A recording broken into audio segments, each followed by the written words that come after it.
Well, good evening, ladies and gentlemen. Welcome to tonight's presidential lecture. And I'd like to begin by thanking the president, who is responsible for the presidential lectures, President George Dennison, who runs the show even tonight.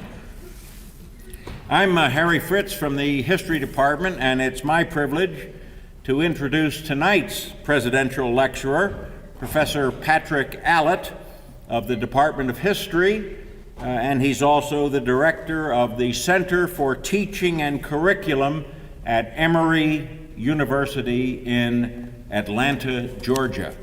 He occupies a similar position there that another Emory graduate, Johnny Lott, occupied here at the University of Montana in recent years. A normal introduction would emphasize Patrick Allott's scholarly accomplishments. He's a graduate of Oxford University in England and of the University of California at Berkeley. He studied at two Ivy League institutions, Harvard and Princeton. He's been at Emory since 1988. He's written 5 books. 4 of them are on the history of American religion, his academic specialty. And one of them is called I'm the Teacher, You're the Student, which leads us to tonight's talk. If you don't get enough of Patrick Allott tonight, he has recorded some 180 historical lectures for the Teaching Company, and you can buy them and listen to them. So this is all normal stuff. You can Google it and find out all this. But let me tell you how I first met Patrick Allott. I was the historian on a tour ship on the Columbia and Snake Rivers, a tour called In the Wake of Lewis and Clark. And the tour company that runs these ships negotiates agreements with alumni groups from universities and colleges all over the country. And in fact, the University of Montana Alumni Association has sponsored a group tour up and down the Columbia and Snake Rivers in the past. On board this particular tour were some 40 Emory University alumni. And keeping an eye on them was the Emory Alumni Association's official chaperone, Professor Patrick Allott. Patrick Allott and I got to know each other because we closed down the ship's bar every night. And we were not night owls. The average age of the passengers aboard that ship was at least 79. In fact, that might have been the low age of the passengers on that cruise, so that all of the passengers were in bed by 9 o'clock. So there were Patrick and I alone in the ship's bar at 9:05. And we were probably in bed too by about 9:30. So I learned then that Patrick Allott was a delightful conversationalist and an historian of far-reaching interests and learning. And when he presented a shipboard talk based on his latest book called I'm the Teacher, You're the Student, I knew we had a future presidential lecturer here at UM. One of Patrick Allott's classroom techniques is to hand out a blank map of the United States and to ask his students to identify all of the American states on a blank map. And that'll be your quiz at the end of this lecture tonight. When I tried this in one of my classes earlier this year, one student had the Dakotas in the right place, but they had North Dakota south of South Dakota. Patrick Allett would call that the crisis of American education. And that's the title of his talk tonight. Will you please welcome from Oxford, Berkeley, and Atlanta, Georgia, Dr. Patrick Allett.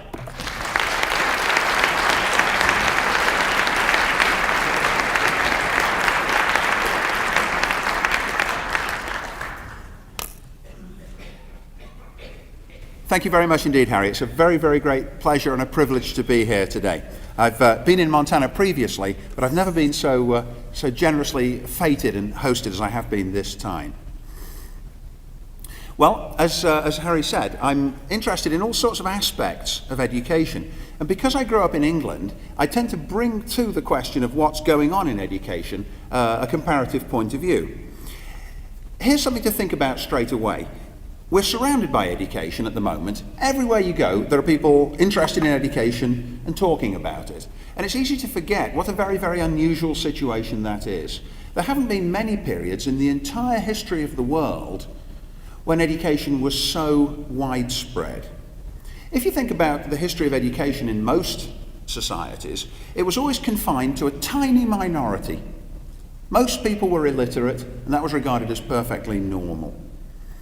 And of that tiny minority who were educated, it was nearly always, nearly exclusively, the boys only who were educated. And no matter which culture you go to, whether it's to England or to Germany or China or India or Japan, what you find in every case was that the education was accompanied with a lot of flogging. The assumption being that education is intrinsically a horrible thing, and that only by hitting boys will you cause them to learn anything. Now, in all sorts of ways, we're different from that, aren't we? Here in America today, the assumption is that everybody should be educated. And certainly, I've never heard anyone have the temerity to suggest that the girls ought not to be. In fact, I know that both here at Montana and also at Emory, where I work, there are more girls enrolled in the college than boys. The girls seem to be doing better at it than the boys. And we don't have any flogging anymore. The most we're allowed to do is use irony and occasionally a little bit of sarcasm. Well, once the idea of educating everybody would have seemed absolutely crazy. It would have seemed utopian, insane almost. And yet now, in America, it's commonplace. And even in the space of my own lifetime, I've witnessed in the two countries a very, very great switch.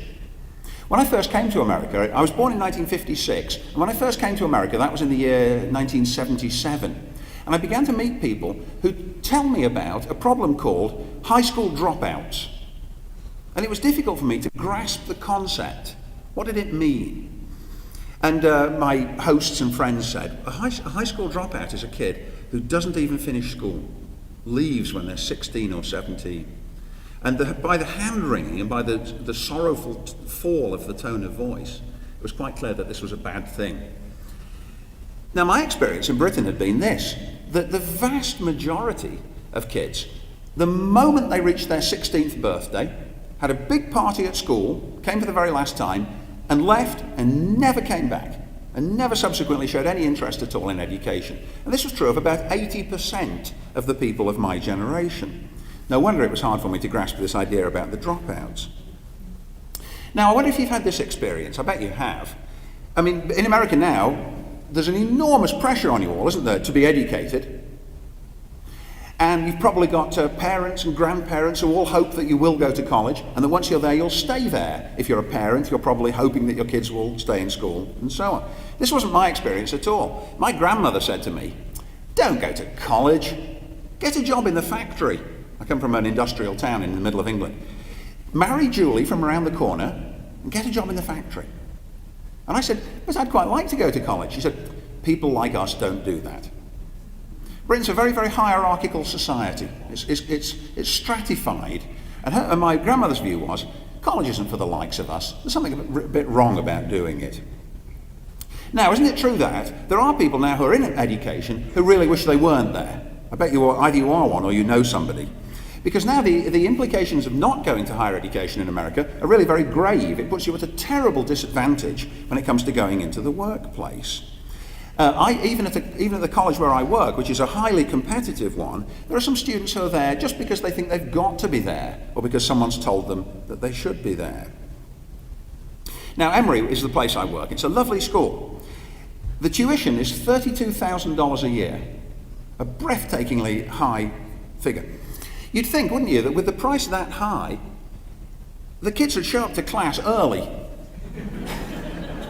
And they'd be carrying big stacks of books, and they'd always do the extra recommended reading, and they'd be just thirsting for knowledge. Because normally when you're paying a lot for something, you try to get as much value back for money as you can. Not at all, that isn't my experience at all. What actually happens is this, especially when I'm teaching a general education requirement class, like Intro to US History Part 2. They come in reluctantly, and they come in a little bit late. And they drag, and they're not really very interested, and they all think it's a terrible ordeal. Now, when the faculty get together, we have faculty meetings to discuss the curriculum, and we talk about the importance of the liberal arts and the importance of a broad education for our students. And we love the idea that those who are going to be doctors will nevertheless have done some English classes and some art history and some philosophy. But the reality is that many of those students bitterly resent being in a history class. They know they don't want to be historians. They've just got to jump through the hoop. They'd rather not, but it's one of the requirements that's made on them. And of course that means that one of the things we have to do as teachers is try to motivate them. And I do this in various ways by creating a special classroom atmosphere. And this is what I wrote the book about, really. I was very struck by the way in which, I think coming from abroad, I had various ideas about education and how it ought to be done, which were different from those of many of my colleagues. One thing I do is always learn every student's name in the first week, and it's easy to do that now, even with a big class, because I've got a digital camera. So as the students come in, I make them write their name on a big sheet of paper with a black marker, and I take a digital photo. After the first class, print them up and stick them on the wall, and just practice memorizing the names. So that on the second day, I can go back and say, David, you must pay attention. Of course, David's absolutely horrified because I know his name, because he knows he can't hide once that's happened. Second thing, so learning the names is one thing. And if you're a student now, isn't it true that you like it when the teacher knows your name? Yeah, you feel a little bit more welcome, don't you? I also try very hard to show enthusiasm for the subject, because my experience is that nothing is more successful than showing enthusiasm for the subject. But of course, in every subject, there are certain elements of it which are intrinsically hard to be enthusiastic about. In history, it's the question of learning dates. Learning dates. So I always say to students, now, isn't it great, because in this class we're going to be learning some dates. We'll learn some chronology and what happened in what order. And the kids roll their eyes like, oh no.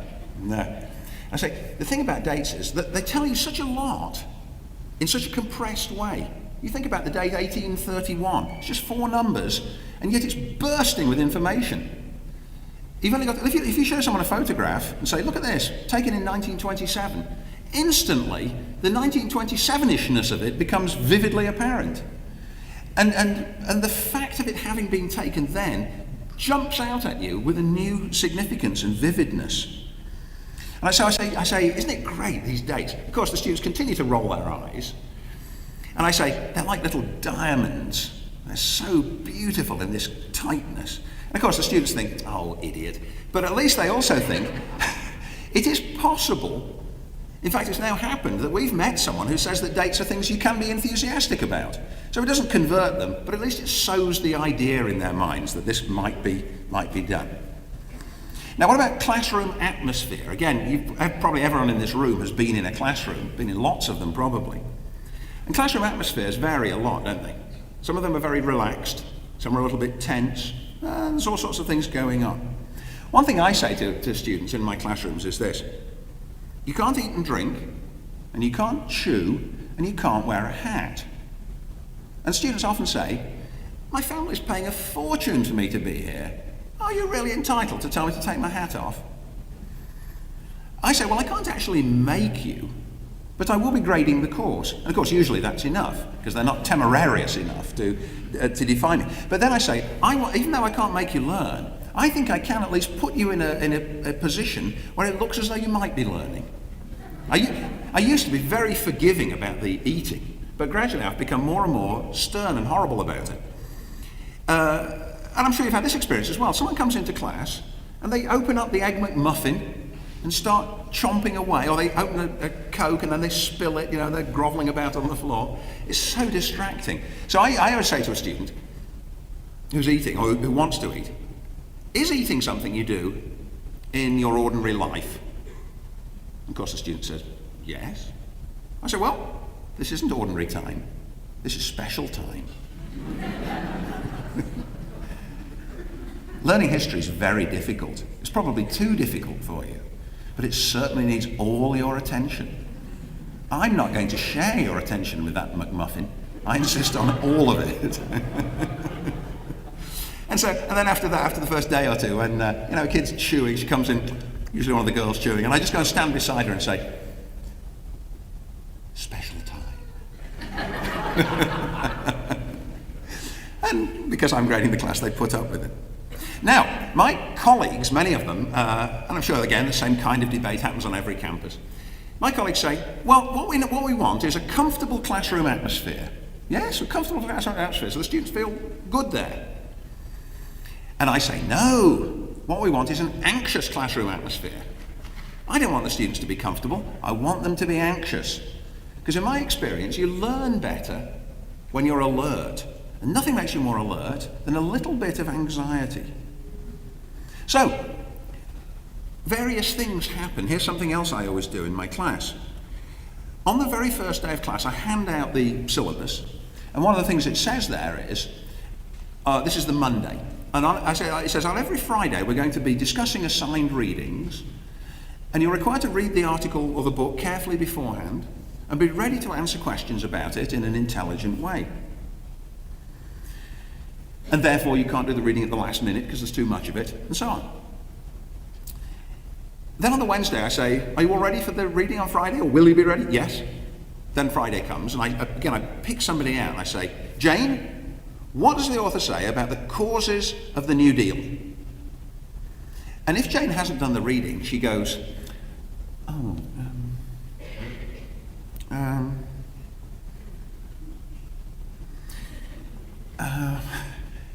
I didn't get that far. And I said, well, it's on page 4. And then she says, I didn't read it. Now, that's a very, very crucial moment. This is the first Friday of a 15-week semester. And this is one of those moments which changes everything in the history of the whole of that semester. Because your temptation as the teacher is to say, oh, well, never mind. Let's call on Kevin instead. But that's what you mustn't do. Because, now, you see, the thing is, we're brought up to be polite, aren't we? And to have good manners and to be courteous and considerate to one another. But in a moment like this, you have to go back to that student and say, you can't pass this class if you don't do the reading. And look very grave. And of course, the student feels embarrassed. She feels awful. But she also thinks, I'm not going to let that happen again. It was just too painful. From now on, I'm going to do the readings. And of course, all around her, our students are thinking, thank God that wasn't me. That could so easily have been me. And of course, later on that day, it often is them. I'll do the readings. So in that one unpleasant moment, that one moment of embarrassment, you transform the intellectual quality of the entire class. From that moment on, the students know, I've got to do the reading, because mortification is the alternative. And I just can't stand it. So I'll do the work. And they do. And from that time on, I never have to do it twice. So, and you see, I tell this to some of my colleagues when we're having teaching workshops. And I'm the head of the teaching workshop, so I'm supposed to be, the most sensitive guy there. And I am. But I say, it isn't you that's making the student feel uncomfortable. It's you in the role of teacher. There's all the difference in the world between those two things. After all, your relationship as a teacher with your students is completely different from your role in your relationships with your friends. Classrooms aren't places for friendship. Well, they might be incidentally, but that's not really what it's about. It's actually a relationship of inequality. Now, I find it very easy to say that because I come from a hierarchical society. But again, a lot of Americans find it difficult to say because they believe it's awful to violate the principle of equality, even in a situation like that, where you might think that the inequality of the relationship was very, very obvious. And so then I say, look, don't feel bad about it because these people didn't come to you to make friends. They came to learn something and then be graded on how well they'd learned it. We don't grade our friends, do we? Can you imagine that, by the way? Paul, you're a B minus. It's a good way to lose friends. All right, now I'm teaching usually, one class I often do, and the one I wrote the book about, is teaching Introduction to US History, Part 2, from the Civil War to the present. And I asked myself, what's it for? Why am I teaching it? Especially to people who I know, most of them, are not going to be history majors. Mainly they're doing it because they've got to. Should I just teach them masses and masses of facts and try to fill them up with facts? And at first my answer to that was yes, but since then I've changed my mind, because now I start asking myself questions like this. Before I even begin the course, I need to think about the end of the course. When the course is finished, in this case at the end of April, a few weeks from now, what do I want the students to go away having learned? I do want them to have learned some information about who did what, where, when and why, the 5 big W's, but I also want them to start learning how to think historically. And I think really that's the more important of the two jobs. I'd like them to be able to think historically. Especially if I think about not only what they'll remember the week after the course has ended, but what will they remember 5 years down the road? I hope that then, even if they've forgotten most of the particulars, they'll still remember how to think historically. Now here's what I mean by that. It's difficult to think historically. It's difficult in all sorts of ways. For example, the question of contingency. I sometimes say to a student, when was the last time that the Confederacy could realistically have expected to win the Civil War? And some students are baffled by a question like that because they know that the Confederacy lost. It's almost as though they have the attitude that Confederate soldiers marched off to war thinking, we're the losing side. Of course, you've only got to think your way through it to realise how wrong and mad that is. And yet, because they know how it came out, it's very difficult for them to remember that at the time, the outcome was very unclear, and that it was perfectly reasonable for people on the Confederate side to think and to expect and to work towards their own ultimate victory.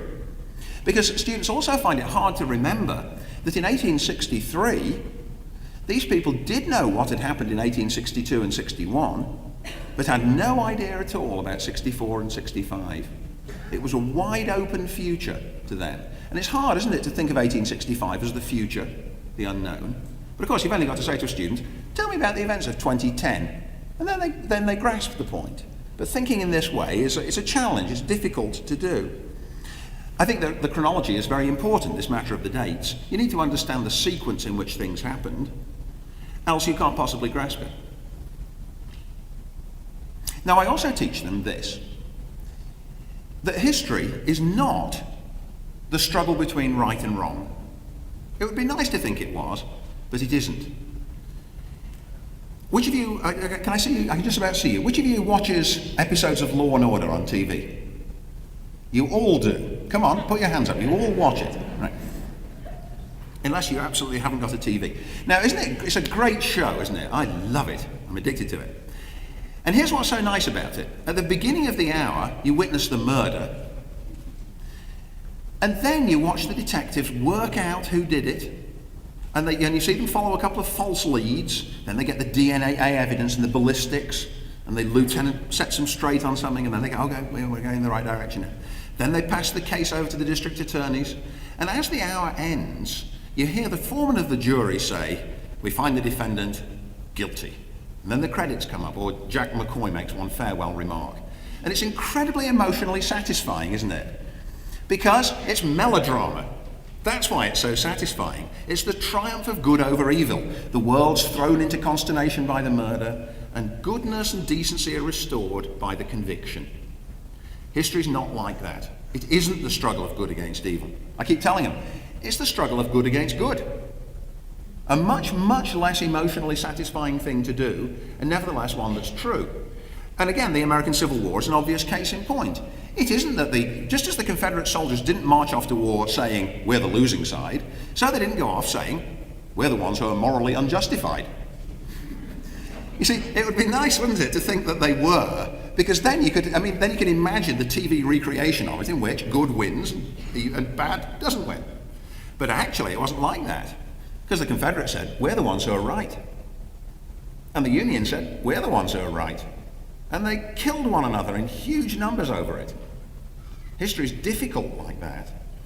And I say to students, if you can't understand what they were willing to risk their lives for, you're not really studying history at all. You've got to get into the shoes of those soldiers and find out what it was which caused them to risk so much, sometimes to lay down their lives for it. You've got to understand why the slave owners thought it was right to own slaves. But then you've got to get into the shoes of the abolitionists and show why they thought it was wrong for anyone to own slaves. Then you've got to get into the shoes of the slave to understand how they looked at their plight, and so on. Now the students, in my opinion, are sickeningly moralistic. You often hear old guys particularly saying, oh, young people of today, they've got no morals. My problem with it is they've got too many morals. They want to be indignant, and they want me to tell them which side they ought to be indignant about. Yeah? And when I ask them to write a paper, I always say, now, be objective, be calm, be detached, take an Olympian vantage point. This group did this group did that, this group tried to mediate, and here's what happened, and here's why it happened. Our job as historians is to explain the past. But what the students actually do is to say, this good thing happened, and then that good thing happened, then this bad thing, then this good thing, and so it should have done. And then they end with a burst of righteous indignation, and that's the end of the paper. And any of you who's a history teacher in here today knows that that's what every paper actually looks like. But of course, so in other words, all these things about learning to think historically, they're hard, they're difficult, and they're mainly counter-instinctual. I mean, it seems a little bit shocking, doesn't it, to say, you've got to think like a slave owner. It's a shocking thing to say, and yet it's necessary, I believe. It's a new way of thinking. But that's what universities are like when they're working well. And of course, what's particularly challenging for those of you who are students is that you're being introduced to lots of new ways of thinking. Because your history teacher is telling you this kind of thing, and then your chemistry teacher is telling you a different kind of thing. Here's how, as a chemist, you've got to think. And that's difficult as well. And then the psych professor says, don't just say that so-and-so's paranoid. Here's the experiment. Here's what we're going to have to do. We're going to have to work through it and think scientifically and learn these ways of thinking. Really, people ought to teach the subject that they were worst at in school. I was worst at chemistry, always a disaster at chemistry. And that means I've got a very, very lively appreciation of the frame of mind of the students who are struggling in chemistry classes. Whereas, of course, the chemistry professor's got no idea about that because he was always good at it. And so when students just can't grasp the point, the chemistry teacher, if he's not careful, he's going to say, oh, it's obvious. But of course, that makes the kid feel worse, doesn't it? Remember having a teacher tell you it's obvious and you're thinking, what? Then you feel silly, hopeless as well. But of course, there are some disadvantages to teaching the subject you're worst at, and I hope that no one's ever subjected to me teaching them chemistry, really. Now, there are all sorts of special problems associated with American education. Incidentally, my title's a tiny bit misleading. I don't want to imply to you that American education's in the grip of a dreadful crisis. It's in the grip of a lot of problems, and they're the kinds of problems which don't go away very quickly.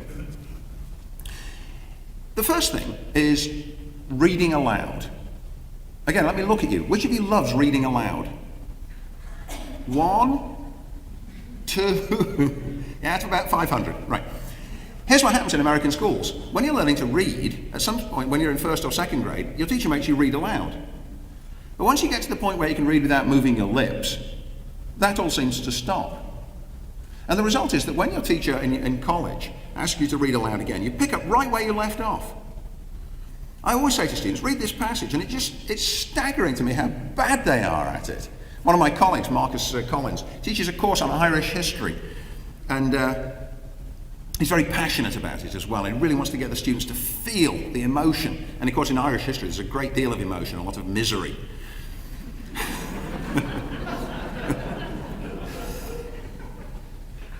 Perhaps as an Englishman I shouldn't say that. Anyway, so and here's how Marcus does it to try and involve the students. He types out little passages from speeches and hands them out to students as they're coming into the classroom. And then he's doing the lecture, but when he gets to a crucial point, he says, and then, as Maud Gonne declared, and he points to the student who's reading Maud Gonne, and has the student read it. But the students can hardly ever get to it. I went to watch his class once when he was talking about the Easter Uprising in 1916. And this is an incident, incidentally, when a handful of Irish revolutionaries have barricaded themselves inside the Dublin post office while the British artillery is pounding the place to dust. So it's a desperate situation for the handful of survivors. And Marcus says, and as the shells crashed around them, the revolutionaries declared, and then the kid says, we will never submit to British tyranny.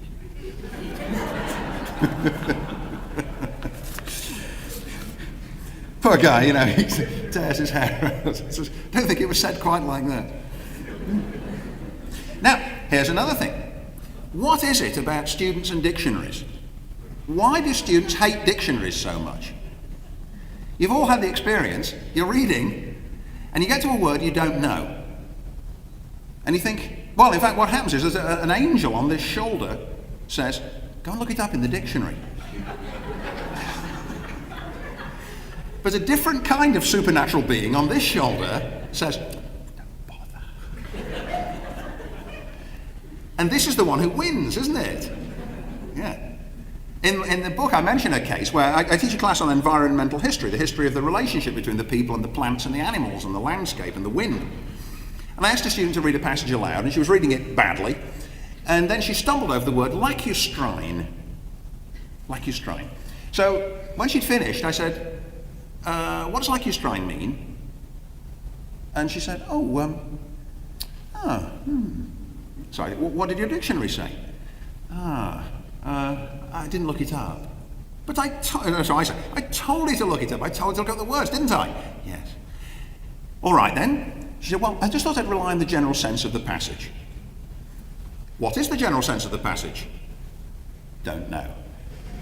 Now, you see, the word lacustrine means relating to the ecology of ancient lake beds. It's a very, very specialized term. There's no discredit in not knowing it before you read the paragraph, but it is discreditable not to know about it after you've read the paragraph and then fail to go to the dictionary. She didn't know she was reading about ancient lake beds. The failure to look up that adjective made the whole passage completely meaningless to her. Now, again, you see, on this, at the beginning of the semester, this is how you have to come to terms with it as a teacher. On the first day, you say to every student, you've all got to buy a notebook, and you've got to write in that notebook every word that you come to in the reading that you don't know, and its definition. Will you do that? And everybody goes. Then on the Wednesday, I say, did you all get the notebook? One. One person did. She's always sitting in the front row, and it's always she. I say to everyone else, did you think I meant it? And they go, oh, yes. Then on Friday, after we've had the embarrassing moment with the kid who didn't do the reading, then we have the vocabulary quiz, usually the last 5 minutes of the hour, and I just write 10 words from the reading on the board and say, just put your name at the top of a sheet of paper, write one sentence definitions of these words, hand it in, and you can go. Most of the class just goes. Instantly, because they don't know any of them. The usual score is 0. Then, of course, the next Monday, I give back the scores. 0, 0, 1, 0, 0, 2. And so you've got to get the dictionary. And they do, but they hate it. Now, here's another problem. Student writing. Not only can they not read and can they not look in the dictionary, they don't like writing. Student writing is not very good. In fact, it's awful. Awful. I'm leader of a campaign, and I hope afterwards you'll come and join the campaign. It's the campaign against multiple choice examinations. Wouldn't it be great? Wouldn't America be a fabulous country if it wasn't for multiple choice? The whole place would improve. The thing about multiple choice is this. Oh, again, I give you some background. Growing up in England, I never saw one. Never did one. The first one I ever did was the graduate record exam, the GRE. And it was an uncanny experience because I was given the exam and then I was given the answers as well. I thought, wow, there's something's gone wrong here. They've given me the answers. But of course, it isn't long before you realise, oh no, look at this. It says one of these is right, and actually they all look right, more or less. and you have to choose the one. So I don't deny that. Multiple choice exams really do test your knowledge. They test your ability to discriminate between fine shades of meaning. But what they don't do is that they don't teach you how to express those fine shades of meaning. And the result is that hardly anybody can do it. I say to students, you must write often. It's got to become a familiar activity. But because they're always doing these wretched multiple choice tests, most of them go halfway through college without writing much. It's very, very sad too. I mean, as a teacher, really the heartbreaking thing is this.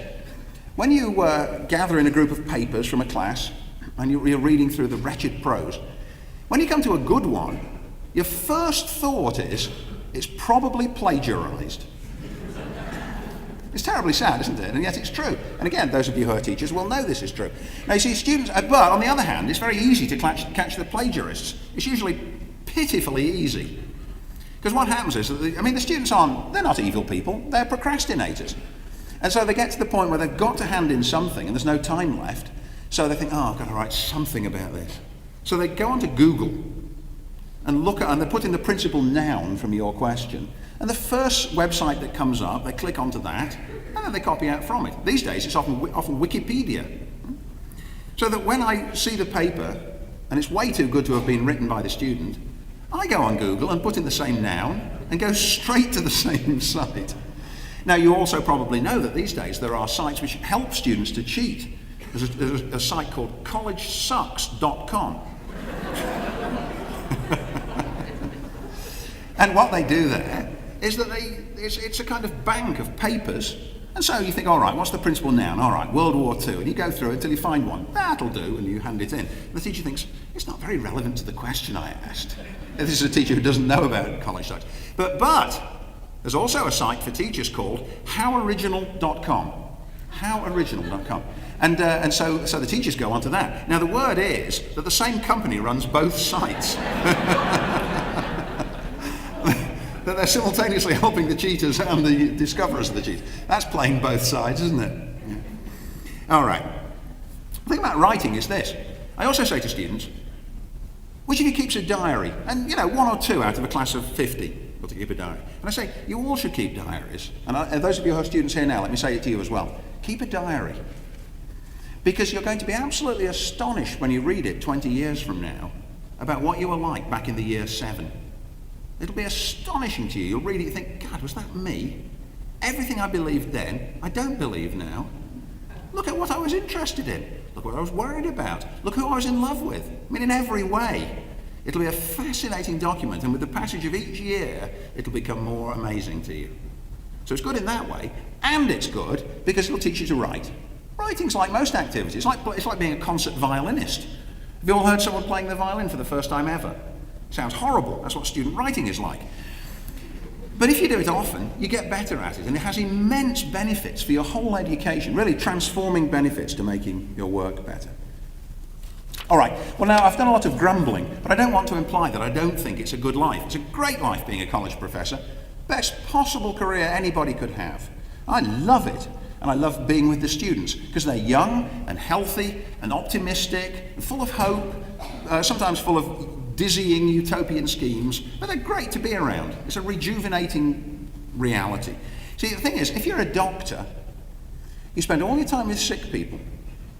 I'm glad there are doctors, but I'm also very glad not to be one. I'm a doctor, but not a real doctor. Yeah.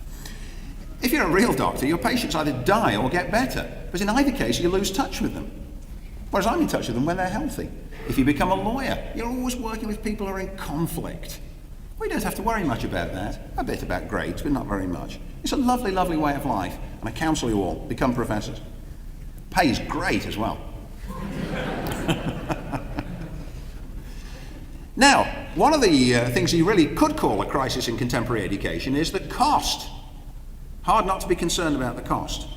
And so, of course, that prompts the question, well, is it worth it? Is it worth it in direct financial terms? Is it worth it in terms of enriching your life, in terms of your improved prospects for getting better careers hereafter? Is it worth it in terms of the contrast with the alternative? Have you all seen the bumper sticker which says, think education's expensive? Try ignorance, which embodies a very profound truth. It does enrich your life to be educated, and it enriches it particularly to be educated in things other than those in which you're going to specialise. In that sense, the idea of the liberal arts education is a very, very good one, even though at the time you're doing these wretched general education requirements, you're very unlikely to be sufficiently appreciative of how good it is. Now, as Dr. Fritz mentioned a moment ago, I've worked for this company, the Teaching Company, which actually records and sells audio and video lecture series. And it was started by a man called Tom Rollins. He was an aide on Capitol Hill to Senator Ted Kennedy. And his daughter came home from college one day. She was at Georgetown and said to her dad, "We're doing this great course on Greek drama." And Tom says, he says he remembers, his answer to her was, "I remember doing a class on Greek drama, but I was drunk every night. I was always at fraternity parties. I was doing the absolute minimum of work. I wish I'd paid attention. I'm ready for that course now that I'm 54. Yeah.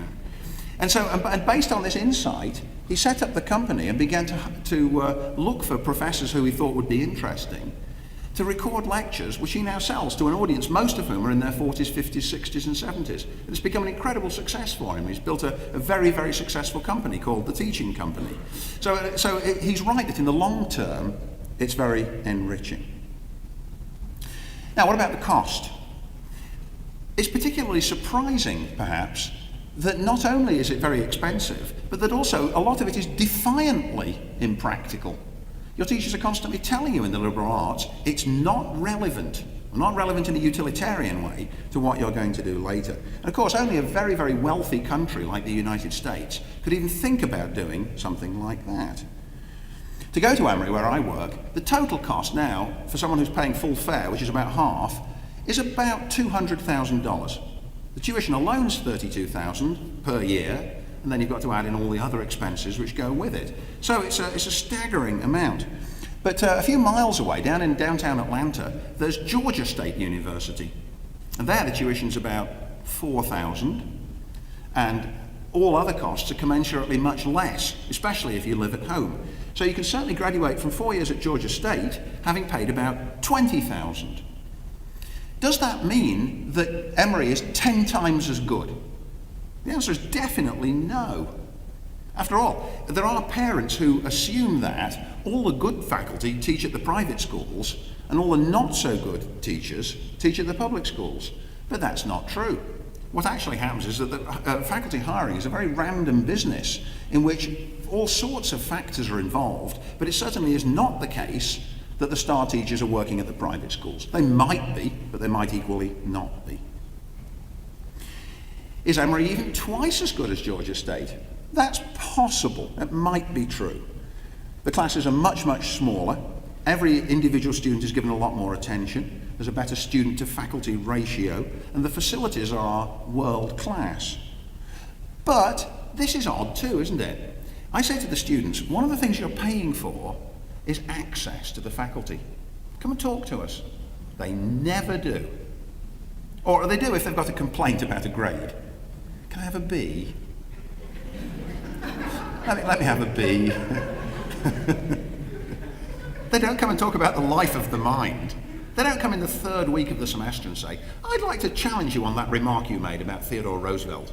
They don't do that. They come the day before the exam or the day after the grades were given back from the exam. They won't take advantage of what they're paying for. Really, the biggest things that Emory students are getting is that they're getting high-quality companions, because the admissions process is very, very selective. We now have, this year we had 18,000 applications for a beginning class of 1,100, so it's very competitive. Of course, the kids feel terribly proud of themselves if they get in. And they like the fact that they're with other students who are highly competitive and successful. But what they're really paying for is for the privilege of having been there. They're really paying for the right to be an Emory alum after the fact, because that plugs them into all kinds of very, very powerful networks which will follow them through their lives. I mean, actually in good and bad ways. It'll certainly help them in the who knows who world, in Washington and in New York and in all the centers of power. It follows them in a less good way, in that the alumni office has got the most unbelievable detectives. Every single Emory graduate, between the time they leave the school and when they descend into the grave, are pursued remorselessly by Emory fundraising letters. And I had a student who migrated to the planet Neptune, but the first piece of mail he got was from the Emory alumni office. They knew he'd gone to Neptune. He couldn't get away from them there.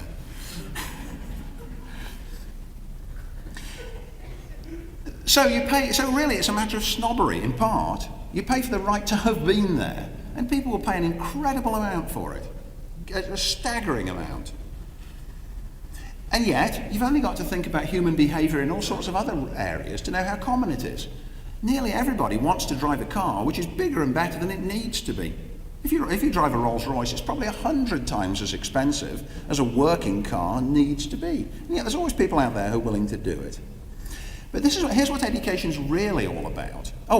Just another thing, another digression. My own child is now a college freshman, so this last year or two I've been particularly interested in these matters. When her friends' parents found out that I was a professor, they were all calling me up all through last year, and they were saying things like this.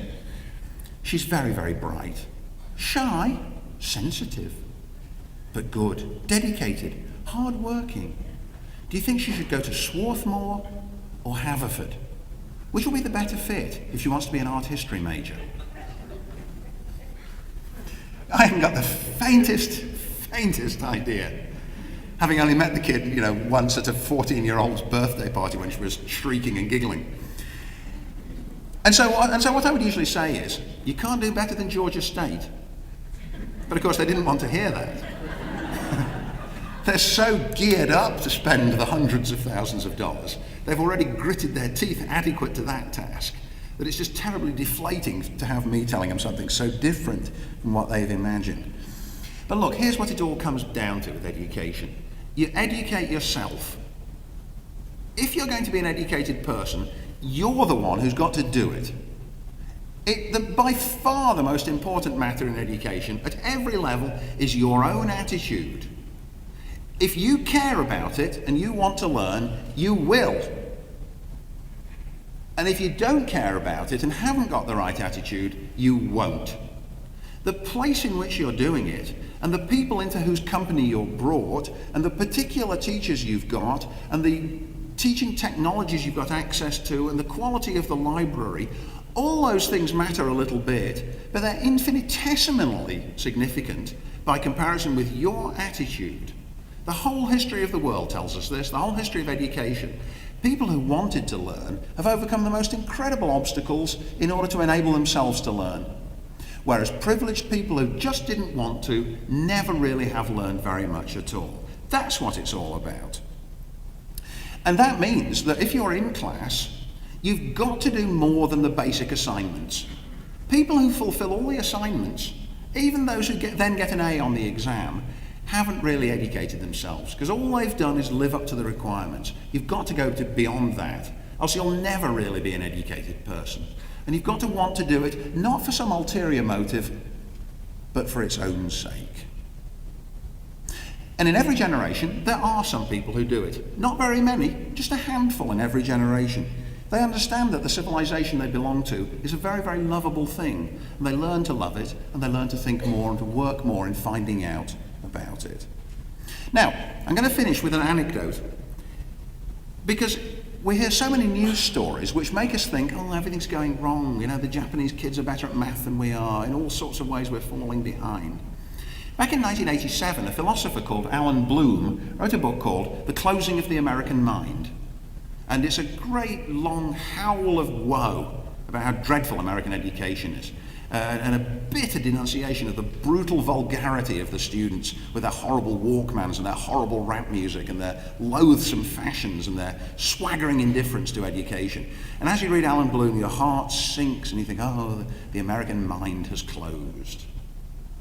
And yet, it sold hundreds of thousands of copies, and it became the centre of reading groups, and seminars were held on it, and philosophy symposiums. Hundreds of thousands of Americans responded and read it closely, thereby perfectly disproving the author's hypothesis. It's the most vivid refutation of a book I can think of. Of course, if the American mind really was closed, it would have sold 32 copies and the rest would have been pulped. Maybe if someone had written The Closing of the English Mind, that would have been its fate. But anyway, the experience that Alan Bloom had, and he was amazed at the success he enjoyed, it made him a rich man, because it also sold all over the rest of the world, is a sign that things are going to be okay, because so many Americans care so deeply about education. Thanks very much indeed.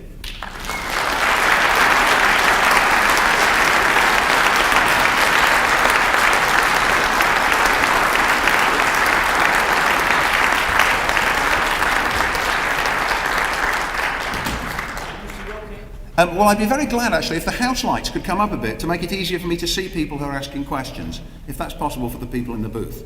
But I'm happy to take questions. Yes? I wonder if you would care to comment on the increasing corporatization of American higher education. The question is, would I like to comment on the increasing corporatization of American higher education? It is a serious concern that, for example, an enormous amount of particularly scientific research is now funded by corporations who've clearly got an interest in the researchers finding things which are of direct relevance to that corporation. And that raises the question of whether the research is being done in as objective a way as it should, and whether we're getting full disclosure on the information. So I would say it's a source of concern, but that it's a manageable source of concern.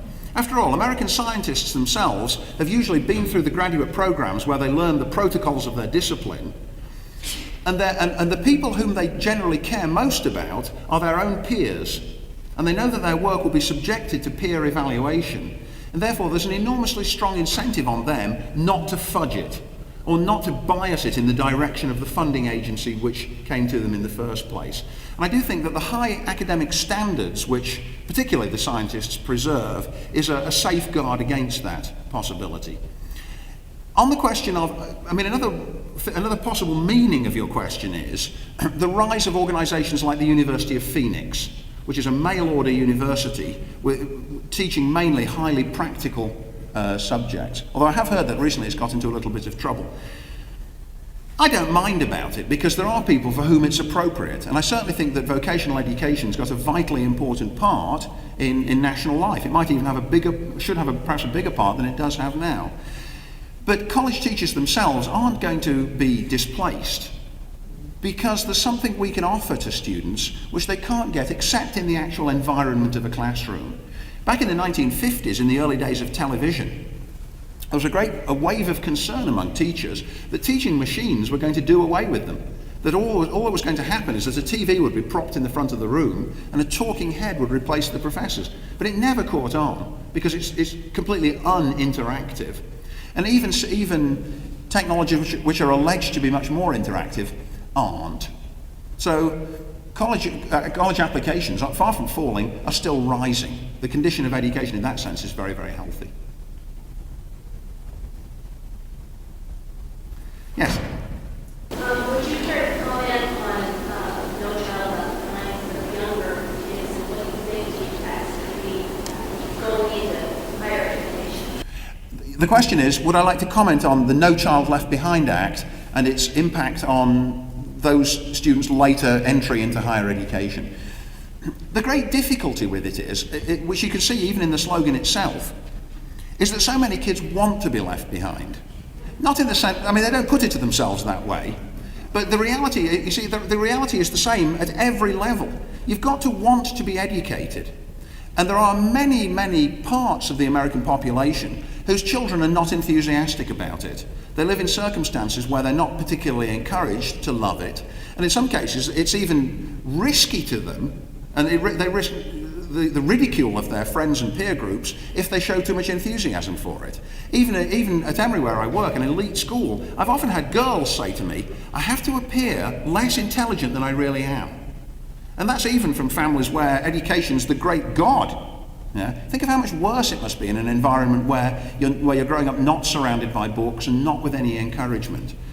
I certainly applaud the idea of making the education accessible to everyone, and I applaud very much the incredible determination of the teachers whose daily work is to try to overcome the resistance which they're encountering in the classroom. But I gravely doubt whether it'll have very many profound consequences. for higher education in the coming years, because not only have you got to want to do it, you've got to carry on wanting to do it over a very long period of time. And the federal government is far too blunt an instrument to be able to transform the inner workings of children's minds. It's just, they're incommensurable. Yes? How would you compare the relevancy and role of the college professor with the teacher of primary and secondary school? They're both vital. The professors have the best of it. There's no question about that, because in our classrooms we're hardly ever in danger, which sometimes is the case for the primary school teachers. And to quite a large extent, we've got people who are there because they've chosen to be. Not entirely for reasons I explained, but in primary schools, the teachers have to take everybody. Whereas in college environments, we're pampered in the sense that to some extent we've got the consent of the people who are there, since none of them has to be there. So I would say that professors ought to be, shall I say this? I could understand, I won't say that, I can understand the reasonableness of paying high school teachers and grade school teachers more than professors. Which isn't the case, in fact, of course, because the quality of our life is so much higher. They should be compensated much more than they are for their endurance and their willingness to keep going. Yes? I'd like you to expand a little bit more, and I'm totally in agreement on you when you refer to a lot of higher education as snobbery. As you said, it costs maybe $200,000 for 4 years at Emory. With my handy-dandy World Almanac, I see that Emory has the 8th highest endowment of any university in the country. Less than 10% of the applicants get in, yet they show up. They don't know North Dakota from South Dakota. They don't use a dictionary. They eat egg McMuffin while you're trying to lecture. So it seems like people are flushing $200,000 down, so they, as you said, so they can say they went to Emory. I can think of a lot better ways of spending money. Wow, when you put it that way, it really does sound outrageous, doesn't it? Where did you get this information from? Well, let me put it back in perspective. I've got very, very high standards. I think our students ought to be doing work better than they are. In particular, I think they should read and write better.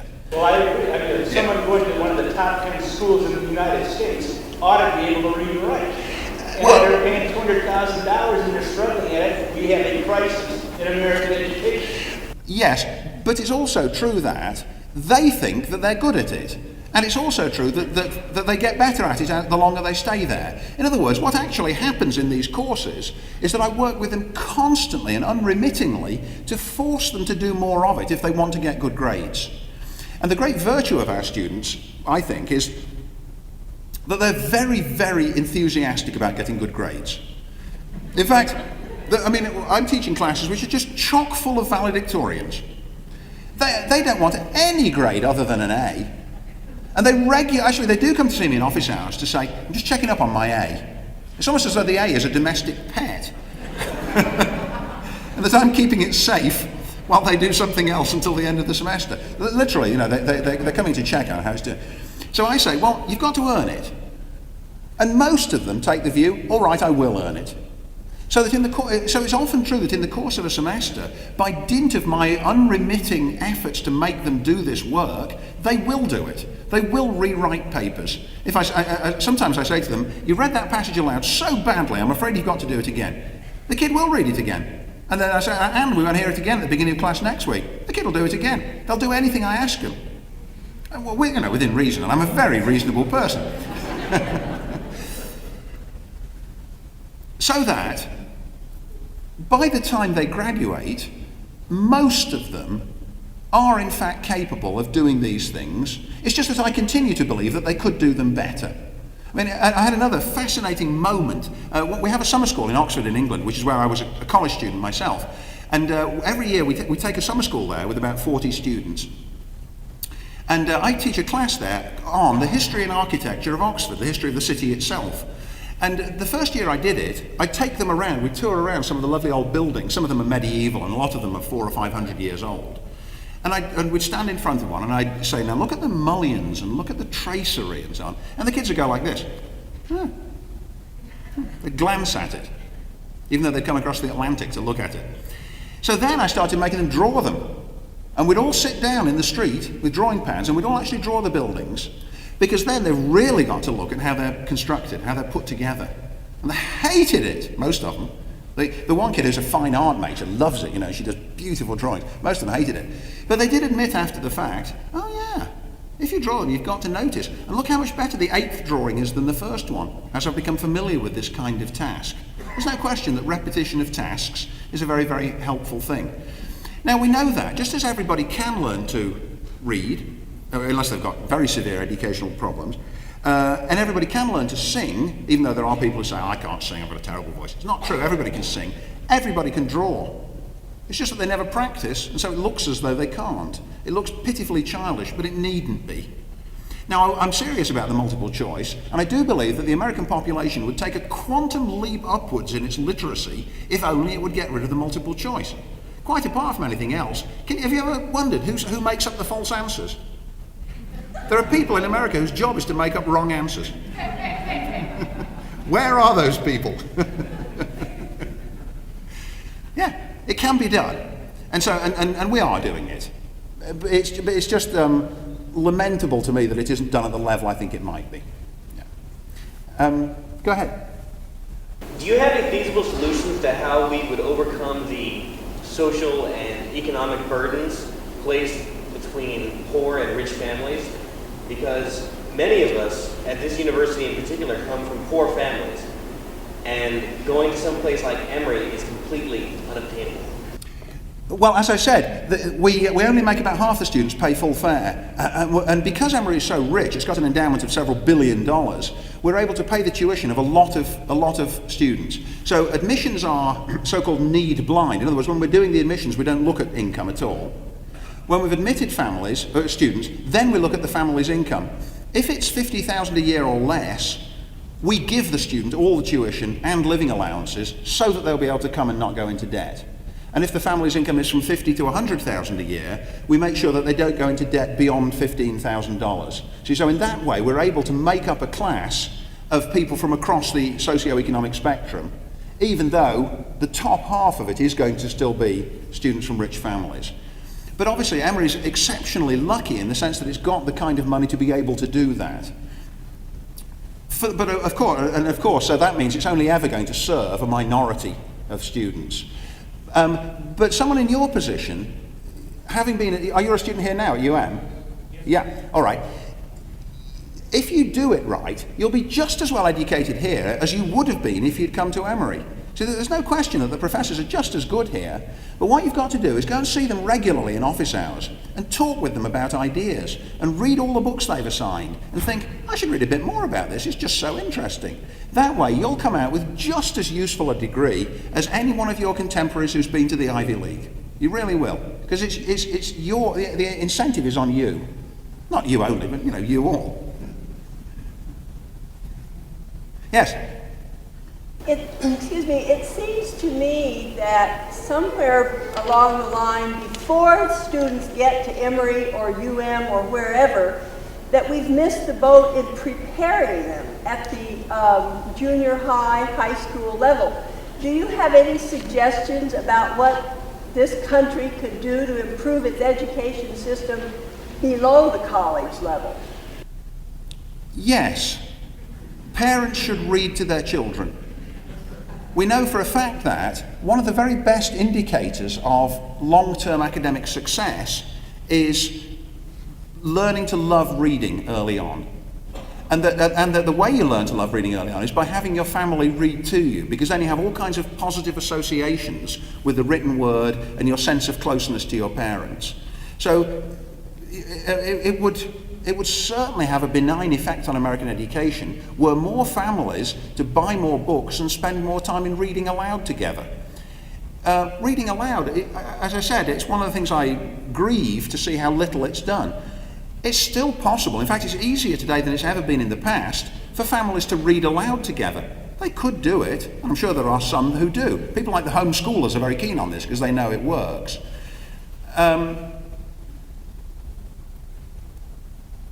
But the reality, of course, is that the vast majority of American families have got no books in the home. And it's no good having the federal government saying, right, every family's got to buy some books, or we, the federal government, will give everyone some books. You've got to want to read them. That's really what's going to make the biggest difference. And it's hard to imagine how something like that can happen quickly. Yeah, probably it'll be a trend of glacial slowness. Because the current parents themselves many parents have gone through the system not particularly liking it, not really wanting to be there, and not getting very much out of it. Yes? Dr. Allen, would you care to comment on the question of America's educational system overall in relation to the educational system in other countries of the world, and whether ours is appreciated? Sure, I'd be glad to. Let me talk first of all about the comparison with England, which is the one I know best. What happens in England is this. It's a system which is, as I say, it's hierarchical, and it's set up to encourage early specialisation. So that, for example, when I was in the English equivalent of 11th and 12th grade, I only studied 3 subjects, English, history and music. And when I went to college, I only studied 1. I wasn't a history major, I was a history student, and that's all I did. In other words, the whole system is set up to encourage early specialisation. What's good about that system is that you're studying the disciplines in a very advanced way already as a first and second year undergraduate. The downside of it is that if the student isn't able to make a definite choice in favour of one discipline as an 18-year-old, they sometimes find that they're really doing the wrong one. Now, of course, one of the things that's so lovely about the American system is that it's very, very forgiving. It lets students carry on doing all sorts of subjects in high school, and even in their first 2 or 3 years of college it lets them carrying on. Sometimes it requires it, but it certainly lets them, so that they don't really have to choose a major and begin specialising until they're 20 or 21. But the price American students pay, is that they learn the major in a much more shallow way than their English counterparts. And when we send students to study in England, they're sometimes shocked at how far behind they are in the particular subject because they haven't been doing it so intensively. So that's a case where there are strengths and weaknesses on both sides. And I think ideally we should, in America, move towards a system where both options are possible. I do think, for example, that if an American student as an 18-year-old wants to be a doctor, they ought to be able to go to medical school straight away. That's what happens in England. If you want to be a doctor, you go to university and you study medicine right from the beginning, or law right from the beginning, or business right from the beginning. I'd welcome that here. Right. As it is, of course, there's a great delay, isn't there? Because you have to do 4 years as a pre-med before you even start the medical education. I'm not sure that it's valuable. We also hear a lot, don't we, about how much better the Japanese and Korean children are doing than the Americans on things like mathematics. It's probably true, but I think it's also important to bear in mind that those are also societies which encourage early specialisation. So very often you're getting a comparison of dissimilar things. If you have a comparison of all the American kids who are still doing math, as opposed to the small minority of Japanese ones who are doing it at a high level, no wonder there looks like a jarring disparity between the two. And I think sometimes, particularly journalists, are too eager to look for bad news in questions like that in fact, in its address to the range of disciplines, the American schools are doing it very well. As I said, there's so much interest in it here. Another great contrast between Britain and America, which I've always been intensely aware of, is that people care about education here, and they talk about it constantly, and they give money to it constantly. Britain's got a nationalised education system, so that the total cost of my undergraduate education to my family was about £200, about $350. That was all for 3 years at Oxford. Because in Britain the assumption is the nation benefits from having a highly educated population, and therefore the nation will pay for it. Whereas in America the assumption is, who's going to benefit most from the education? The person who gets it, so that's the person who should pay for it. Again, you can see the logic in both approaches. Further back. A lot of attention is focused on training of junior high school teachers, elementary high school teachers, high school teachers. But also question the quality of education and training for professors, graduate students, is too obvious to trial by fire. There's a pretty amount of space. What can you suggest be done to assure quality across the board? what you say is exactly right. It's a weird anomaly that college teachers aren't required to do any training as teachers. I remember that I was a graduate student at Berkeley, and one day one of the professors said, "Now you're a teacher." And that was my training. Well, not quite, because I and some of my colleagues together thought, well, we're not really prepared. Perhaps we can get some of our fellow professors to give us some instruction. So we got 3 of them, and we could hardly have made a worse choice. First guy was like this. He kind of pinned himself against the blackboard and said, "It's important to be confident." with a deer in the headlights look. And then the second one, who was a great historical superstar, said, "You know, you mustn't, as a professor, you mustn't be condescending." And the third one said, "I don't really like teaching. I turn on the slide projector and sit at the back." So, anyway, so it's true, as you say. And again, if you're in education now, you're intensely aware of this. The teaching you get is very hit and miss. And there's a lot of criticism, particularly of TAs who can't even speak English properly. They've recently come from Southeast Asia, and they're made TAs to American kids who can't even understand what they're saying. Yes, here's what ought to happen. Well, 2 things. There ought to be a period of training. I would think of at least 6 months.